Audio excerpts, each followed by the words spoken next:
تو آج ہم بات کریں گے مسلمانوں کے قبلہ اول کی، انبیاء کی سرزمین فلسطین کی جی، جہاں پر حضور اکرم صلی اللہ علیہ وآلہ وسلم نے معراج کے سفر پر انبیاء کی امامت کروائی اور امام الانبیاء کا لقب بھی پایا۔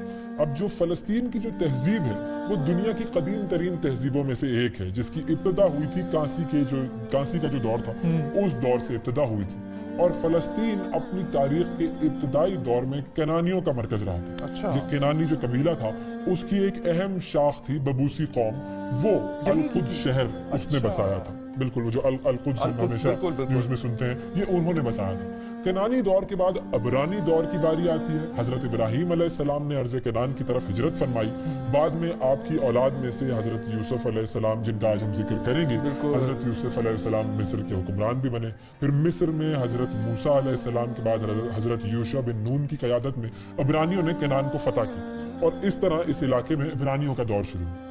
پھر عبرانیوں کے حکمرانوں میں دو جلیل القدر پیغمبر گزرے ہیں، ایک حضرت داؤد علیہ السلام اور ایک حضرت سلیمان علیہ السلام، جن کی سلطنتوں کے بارے میں ہم پڑھتے ہیں کہ کتنی بڑی سلطنت تھی۔ اس کے بعد ہم بات کرتے ہیں بلست نامی ایک قبیلہ، جو کہ مغرب سے جنگ زدہ ہو کر نکلا اور یہاں یافا سے غزہ تک کے علاقے پر اس نے قبضہ کیا۔ اس قبیلے نے اپنے جو مقبوضہ علاقے تھے اس کا نام اپنے نام سے موسوم کر کے فلسطین رکھ دیا۔ یہ جو نووارد تھے فلسطینی اور عبرانی، ان کے مابین کئی جنگیں ہوئی، جس کے نتیجے میں حضرت داؤد علیہ السلام نے ان کے سردار جالوت کو قتل کیا، اور اس کا تذکرہ ہمیں قرآن کریم میں بھی ملتا ہے۔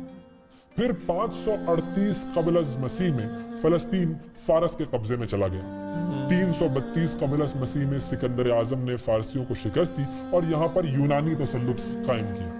اس کے بعد حضرت عیسیٰ علیہ السلام کی پیدائش سے کوئی 63 سال پہلے رومیوں نے اس علاقے پر قبضہ کر لیا۔ تب سے لے کر 636 عیسوی تک یہاں پر رومیوں کی حکمرانی رہی، یہاں تک کہ حضرت عمر رضی اللہ عنہ نے اس علاقے کو فتح کیا۔ اور وہ واقعہ کس قدر مشہور ہے کہ جب حضرت عمر رضی اللہ عنہ اس علاقے میں پہنچے تو یہاں کے جو لوگ تھے انہوں نے کہا تھا کہ ہم بیت المقدس کو خالی نہیں کریں گے، اور پھر حضرت عمر جب پہنچے وہاں پر تو ان کا طریقہ کار یہ تھا کہ وہ جو اپنی جس سواری پر تھے، اونٹ پر یا گھوڑے پر، تو اس پر ان کا غلام اس وقت بیٹھا ہوا تھا کیونکہ باری اس کی تھی۔ بالکل ٹھیک ہے۔ تو وہ وہاں پر پہنچے، اور جب وہ لوگوں نے انہیں دیکھا اس طریقے سے پہنچتے ہوئے تو لوگ بہت زیادہ متاثر ہوئے اور انہوں نے بالکل جگہ جو ہے وہ ان کے لیے خالی کی۔ اچھا، پھر ہم بات کرتے ہیں رومیوں کے دور کی۔ رومیوں کے دور میں رومی بادشاہ معدریان نے یہودیوں کا صفاقی سے وہاں پر قتل کیا اور انہیں دنیا کے مختلف علاقوں میں جلا وطن کر دیا۔ اب 2000 سال کے بعد اس دھتکاری ہوئی قوم کو فلسطین میں دوبارہ سے قدم جمانے کا موقع ملا ہے۔ اس کے پیچھے بھی پوری جو سیاست ہے اس کا ہم ذکر کریں گے، لیکن کل کریں گے۔ فلسطین کو ہم 2 حصوں میں آپ کے سامنے پیش کریں گے۔ اچھا، فتح جب کیا حضرت عمر رضی اللہ عنہ نے تو اس وقت فلسطین کے شہر یروشلم میں مسجد اقصی کی تعمیر کروائی گئی، اور یہودیوں کے مطابق اسی مسجد کے نیچے ہیکل سلیمانی ہے۔ یروشلم جو ہے وہ مسلمانوں کے لیے، عیسائیوں کے لیے اور یہودیوں کے لیے، تینوں کے لیے ہی ایک بہت ہی مقدس مقام ہے۔